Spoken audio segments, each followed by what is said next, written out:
Мен Сәдің Нұрниязұлы атындағы мектеп-интернатының 7-ші сынып оқушысы Көктенов Арсланбек боламын.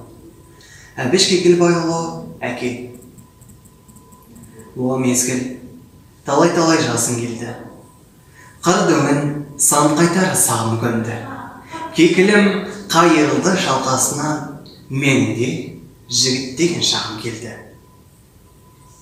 Қақпасын балалықтың бұсып кіріп, барасың о жігітті қазықтырып, барлығын сүю деген кереметтің кетеді күлкісімен қызықтырып. Жігітпін, дербес атқа мінем менде, жасаттым жабу, тоқым, жүгенді де. Білмеймін, әлгі күнге қалай етіп, таралғы тағатына зеңгіге. Әуре боп күні бойы көбінемін, жөн сұрап, енді кімге жүгінемін. Әкем жоқ, ақыл айтар, жөн көрсетер. Амалсыз көрші жанға жүгіремін. Амалсыз әркімге бір жүгіремін. Амалсыз әркімге бір жүгіремін.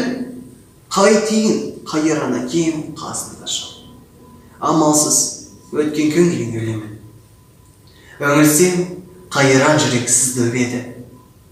Жанымның жарқайтпей естегені, көзіме күлім деген көктем емес, салпетек салқын күз келеді.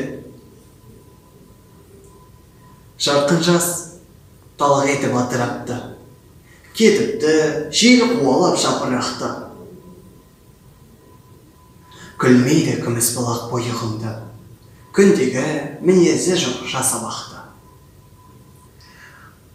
Басында қыраны жоқ қыз қалыпты, қасында құмары жоқ қыз қалыпты. Алқаптың балбыраған шалғыны жоқ, орында көксімелік мұз қалыпты.